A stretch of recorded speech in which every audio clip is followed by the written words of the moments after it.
I would like to start off by saying thank you. Thank you to all of our workers on the front lines of the coronavirus pandemic. We appreciate the ongoing commitment and courage that is shown every day to keep our communities safe, healthy, and strong. Today, on April 28th, the National Day of Mourning for workers killed or injured on the job, we remember all the workers we have lost. 951 is just the tip of the iceberg. Every day in Canada, workers lose their lives on the job. Their deaths are preventable and should not happen.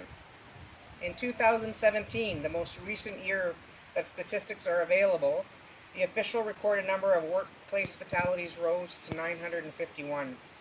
As with every year, we say the least, because we in the labor movement have always known that that number is higher.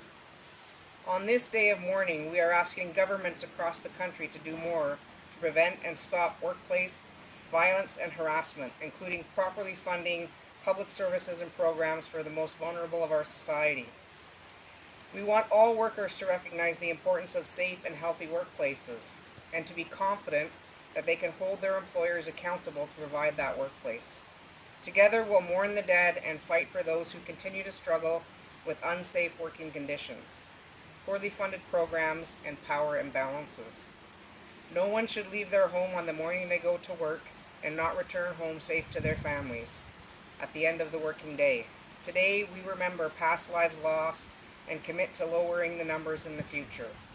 Thank you on behalf of all of your members and the City of Penticton. Today, on April 28th, the annual day of mourning, we remember the 140 lives that were lost due to workplace incident or work-related occupational diseases in BC last year in 2019.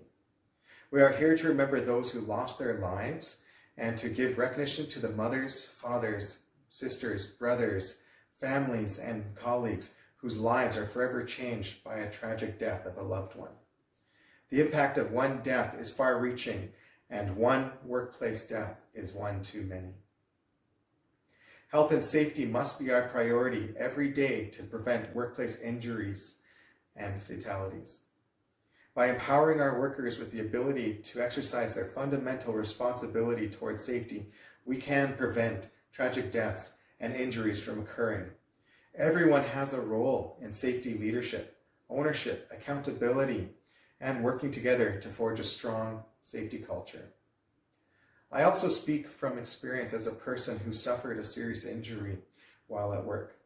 When I was 24 years old, working my way through university, I took a part-time job in a grocery store. One night while I was working in the back room preparing product for the next morning, I made a small mistake that changed my life forever. The knife I was using became stuck in a watermelon. I don't really know why, but maybe it was because of the fatigue from burning the can on both ends, being a full-time student and a part-time worker, the late night, or the rush to get the job done. I pulled the knife instead of wiggling it free. The knife quickly came loose and cut my eye in half. It took 3 surgeries to put it back together, but the vision was never restored. Since then, in other jobs and in my budding career, I became the safety advocate at my employment. I didn't know it at the time, but this injury became my entry ticket into the safety world. I learned how to exercise my safety responsibilities by raising questions and improving safe work practices. I learned how to work with joint committees to help motivate positive changes and prevent serious injuries like the kind that happened to me.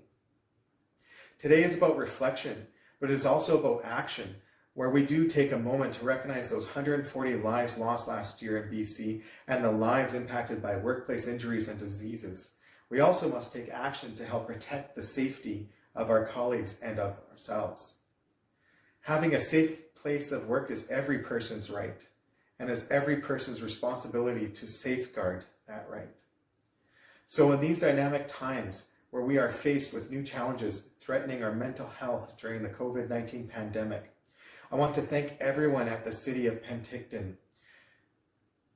for ensuring Penticton continues to function and is able to provide its citizens the essential services. Together, we make the City of Penticton a safer workplace every day. After this video, please take a moment of silence to honor the 140 BC workers who have lost their lives and their families who have been tragically impacted by their loss.